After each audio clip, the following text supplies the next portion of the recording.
ആദായ നികുതി റെയ്ഡിനിടെ സ്വയം വെടിയുതിർത്ത വ്യവസായി CJ റോയ് ജീവനൊടുക്കിയതിൽ അന്വേഷണം കർണാടക CIDക്ക് വിട്ടിരിക്കുന്നു. മരണത്തിൽ വിശദമായ അന്വേഷണം വേണമെന്ന് കുടുംബം ആവശ്യപ്പെടുകയാണ്.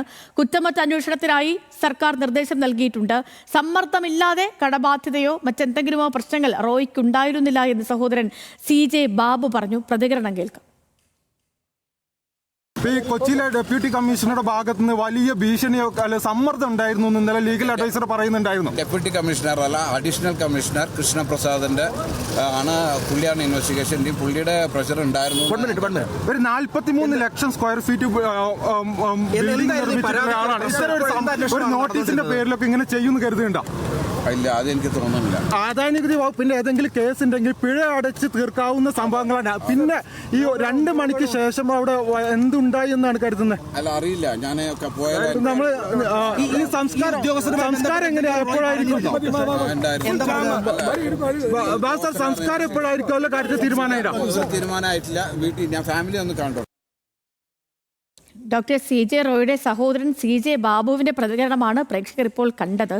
പ്രിയപ്പെട്ട സുഹൃത്ത് CJ റോയുടെ മരണം അവിശ്വസനീയവും വേദനാജനകവുമാണെന്നാണ് നടൻ മോഹൻലാൽ ഫേസ്ബുക്കിൽ കുറിച്ചത്. CJ റോയുടെ സംസ്കാര ചടങ്ങുകളിലെ തീരുമാനം വിദേശത്തുള്ള സഹോദരൻ തിരിച്ചെത്തിയതിനു ശേഷമായിരിക്കും. അബ്ദുൾ റഹീമാണ് കൊച്ചിയിൽ നിന്ന് ഈ വാർത്തയുടെ വിശദാംശങ്ങളുമായി നമുക്കിപ്പോൾ തത്സമയം ചേർത്തത്. റഹീമെ, ഗുഡ് മോർണിംഗ്. ഡോക്ടർ CJ റോയുടെ മരണം, അതിന് പിന്നിലെ ദുരൂഹതകൾ ഇപ്പോഴും അങ്ങനെ തന്നെ നിൽക്കുകയാണ്. അന്വേഷണം ഇപ്പോൾ CIDക്ക് വിട്ടിട്ടുണ്ട്. പക്ഷേ കുടുംബത്തിന്റെ ആരോപണം ഇത് അന്വേഷണ സംഘം ഏൽപ്പിച്ച സമ്മർദ്ദമാണ്. കൊച്ചി യൂണിറ്റാണ് അന്വേഷണ ചുമതല ഉണ്ടായിരുന്നത്. ഇവരെ ഏൽപ്പിച്ച സമ്മർദ്ദം അത് മാത്രമാണ് മരണ കാരണമെന്നാണ് കുടുംബം പറയുന്നത്. ഈ ഒടുവിൽ ലഭിക്കുന്ന വിവരങ്ങൾ അനുസരിച്ച് എന്ത് മനസ്സിലാക്കണം? സഹോദരന്റെ അടക്കം പ്രതികരണം കണക്കിലെടുക്കുമ്പോൾ റഹീമെ.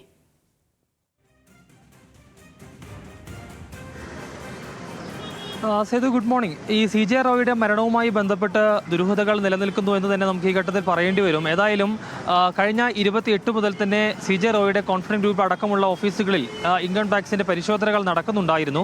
പക്ഷേ ഇന്നലെ വളരെ യാദൃശികമായാണ് ഇത്തരത്തിൽ ഈ പറയുന്നത് പോലെ തന്നെ ഇൻകം ടാക്സിന്റെ പരിശോധന നടക്കുന്നതിനിടയിൽ ചില ഫയലുകൾ ഇൻകം ടാക്സ് ഉദ്യോഗസ്ഥർ ആവശ്യപ്പെടുകയും അത് താൻ എടുത്തുകൊണ്ടുവരാം എന്ന് പറഞ്ഞ് അകത്തേക്ക് പോയ CJ റോയ് പിന്നെ അകത്ത് നിന്ന് വെടിയുതിർക്കുകയായിരുന്നു, സ്വയം വെടിയുതിർക്കുകയായിരുന്നു എന്നുള്ളതാണ് വിവരം. ഏതായാലും ഈ വിഷയത്തിൽ ആരോപണങ്ങളും വിവാദങ്ങളും വഴിവെച്ച സാഹചര്യത്തിൽ കർണാടക സർക്കാർ ആ രീതിയിൽ തന്നെ അന്വേഷണം മുന്നോട്ട് കൊണ്ടുപോകണം എന്നുള്ളത് തന്നെയാണ് തീരുമാനിച്ചിട്ടുള്ളത്. വിഷയത്തിൽ മുഖ്യമന്ത്രി സിദ്ധരാമയ്യ അടക്കം ഇടപെട്ടിട്ടുണ്ട് എന്നുള്ളതാണ്.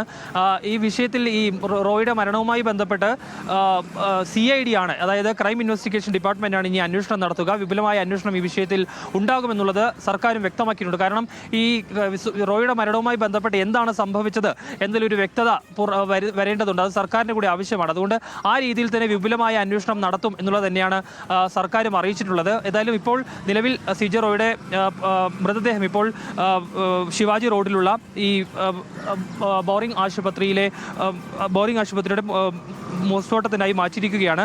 10 മണിക്ക് ശേഷം പോസ്റ്റ്മോർട്ടം നടപടികളടക്കം നടക്കുമെന്നുള്ളതാണ് അറിയിച്ചിട്ടുള്ളത്. ഏതായാലും സഹോദരന്റെ പ്രതികരണം കേട്ടല്ലോ. ഇപ്പം അദ്ദേഹം അടക്കം പറയുന്ന ഒരു കാര്യം എന്ന് വെച്ചാൽ ഈ ഉദ്യോഗസ്ഥർ ഏൽപ്പിച്ച സമ്മർദ്ദമല്ലാതെ മറ്റൊന്നും തന്നെ ഈ CJ റോയ്ക്ക് ഉണ്ടായിരുന്നില്ല എന്നുള്ളതാണ്. ഇപ്പം നമുക്ക് തന്നെ അറിയാം CJ റോയിയുടെ ബിസിനസ് സാമ്രാജ്യങ്ങളെ കുറിച്ചൊന്നും അങ്ങനെ ഒരു വാർത്തയും ഇപ്പം അതിനെന്തെങ്കിലും സാമ്പത്തിക ബാധ്യത ഉള്ളതായിട്ടോ അല്ലെങ്കിൽ നേരത്തെ എന്തെങ്കിലും അന്വേഷണ പരിധിയിലെങ്ങാനും ഇത് വന്നതായിട്ടോ സാധാരണ ഈ വലിയ റിയൽ എസ്റ്റേറ്റ് ഉടമകൾക്കൊക്കെയും അല്ലെങ്കിൽ അതുമായി ബന്ധപ്പെട്ടുള്ള പ്രവർത്തനങ്ങൾ നടത്തുന്നവർക്കും വലിയ വ്യവസായികൾക്കും ഒക്കെ എപ്പോഴും ഇൻകം ടാക്സിന്റെയും അതേപോലെ തന്നെ EDയുടെയൊക്കെ റെയ്ഡിന് ഇവരൊക്കെ വിധേയരാവുകയും ഈ വാർത്തകളിൽ ഇവരുടെ പേരുകളൊക്കെ നിറയുകയൊക്കെ ചെയ്യുന്നത് സ്വാഭാവികവുമാണ്. പക്ഷേ ഡോക്ടർ CJ റോയോ കോൺഫിഡൻസ് ഗ്രൂപ്പോ ഒന്നും ഇതുവരെയും അങ്ങനെ അത്ര കണ്ട് വാർത്തകൾ ഇടം പിടിക്കുകയോ അല്ലെങ്കിൽ ഒരു നികുതി വെട്ടിപ്പോ അങ്ങനത്തെ വാർത്തകളും നമ്മൾ കേട്ടിട്ടേ ഇല്ല. സാമ്പത്തിക ബാധ്യതയുണ്ടെന്ന് ഒന്നും കേട്ടിട്ടേ ഇല്ല. പൊടുന്നനെയാണ് ഇങ്ങനെ ഒരു റെയ്ഡ് നടക്കുന്നു എന്നൊരു വാർത്ത വരുന്നതും അതേപോലെ തന്നെ അദ്ദേഹത്തിന്റെ ഈ മരണവിവരം അദ്ദേഹം ആത്മഹത്യ ചെയ്തെന്നുള്ള വാർത്ത വരികയൊക്കെ ചെയ്തത്. ഈ കുടുംബം പറയുന്ന അനുസരിച്ച് വേറെ പ്രശ്നങ്ങളൊന്നും ഇദ്ദേഹത്തിന് ഉണ്ടായിരുന്നില്ല, ഈ സ്ഥാപനങ്ങൾക്കൊന്നും ഉണ്ടായിരുന്നില്ല, സാമ്പത്തിക ബാധ്യത അടക്കമുള്ള കാര്യങ്ങളൊന്നുമില്ല. ഈ മാനസിക സമ്മർദ്ദം അത് മാത്രമാണോ ഇപ്പോഴും ആരോപിക്കുന്ന ഒരു കാര്യം?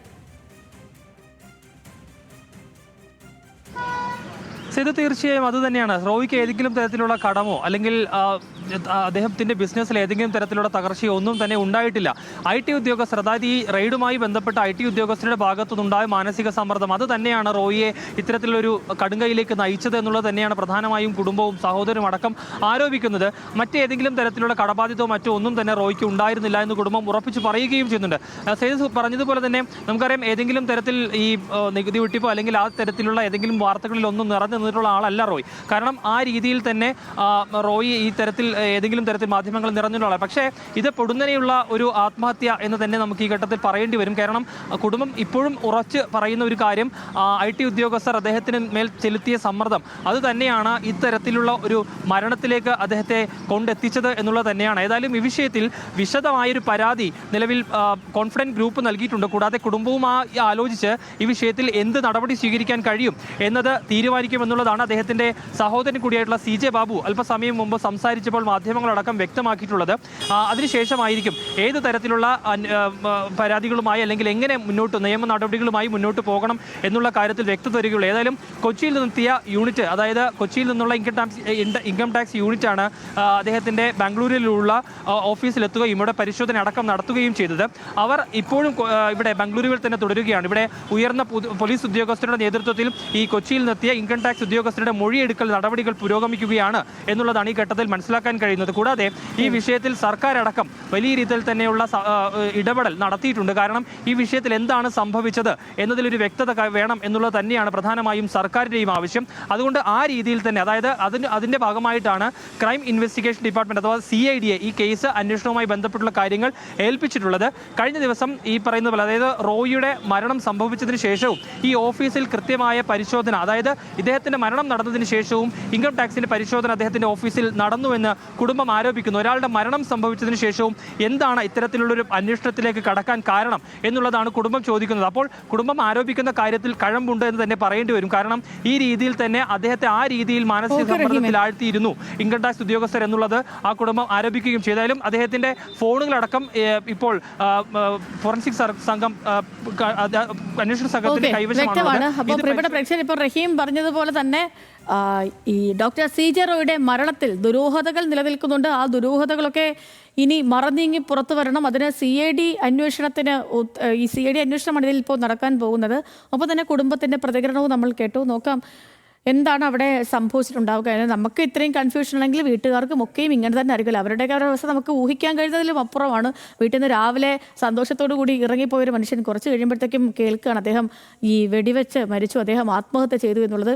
കുടുംബത്തിന് അത് ഒരിക്കലും ഒരു കുടുംബത്തിന് സഹിക്കാൻ പറ്റുന്ന കാര്യമല്ലല്ലോ, അല്ലേ? നമുക്ക് ഇത്രയും ഒരു ടെൻഷനും ഒരു ഞെട്ടലും ഒക്കെ ആണെങ്കിൽ അവരുടെ അവസ്ഥ അതീന്നും പരിതാപകരമായിരിക്കും. ഒപ്പം കാരണം എന്തെന്നറിയാൻ പറ്റാത്ത കൺഫ്യൂഷൻസ് വേറെയും. എത്രയും